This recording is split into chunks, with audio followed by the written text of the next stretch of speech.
Take a break from your busy schedule and join Harold Sala for Guidelines, a 5-minute commentary on living.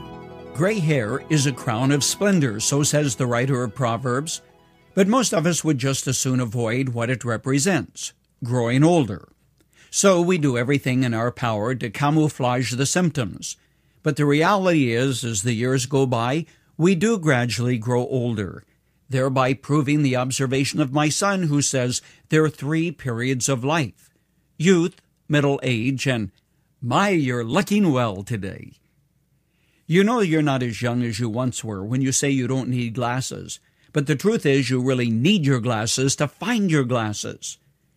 You know you're getting there when your knees buckle, but your belt won't. When you're sitting in a rocking chair and you just can't kickstart it to get it going. When you tend to tell the same stories over and over, and people are too kind to interrupt and say, "Hey, you've told us the same story 5 times. Interested in knowing how to age gracefully? You can. And doing an acrostic on the word grace, here are 5 guidelines guaranteed to work. The G in grace means get rid of the garbage. Give up your grudges and resentments about how life hasn't treated you well. Bring closure to the negative things. Decide the future will not be blighted by unpleasant memories of the past.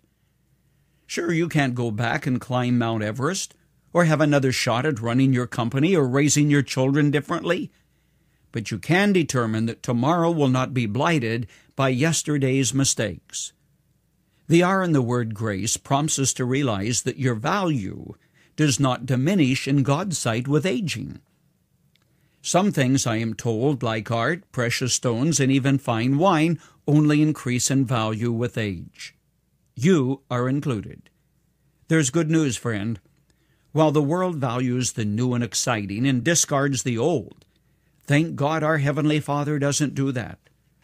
Those who age are important to Him. In Isaiah 46:4, God made a great promise. He said, "Even to your old age and gray hairs, I am He. I am He who will sustain you. I have made you, and I will carry you. I will sustain you, and I will rescue you." The A in grace encourages you to appreciate and value your past life experiences. Sometimes I learn that someone has had an unusual life, like he fought in the Battle of Leyte, liberating the Philippines, or was part of a medical team that invented a life-saving medicine. And I ask, do your grandchildren know this? Tell them, write it, do your memoirs while your mind is sharp. The C in grace shouts quite loudly. It says, continue to serve. To me, one of the greatest tragedies of our generation is that we have an army of men and women with experience, expertise, and wisdom who by and large have sat down in the rocking chair awaiting the grim reaper. Get off your backside, volunteer, do something you've always thought about doing but never took the time to do. The E in grace is a final reminder. You can expect God to walk with you through the valley and up the other side. The psalmist cried out, and I like this, "Do not cast me away when I am old. Do not forsake me when my strength is gone." Psalm 71:9. And you can be sure that the shepherd of your soul will never leave you behind. He abandons neither the tender lamb or the old tough mutton whose feet are feeble and whose eyes are dim. You can grow old gracefully. It is the only way to go. And when you do that, those senior years will prove to be some of the most productive and wonderful in all your life.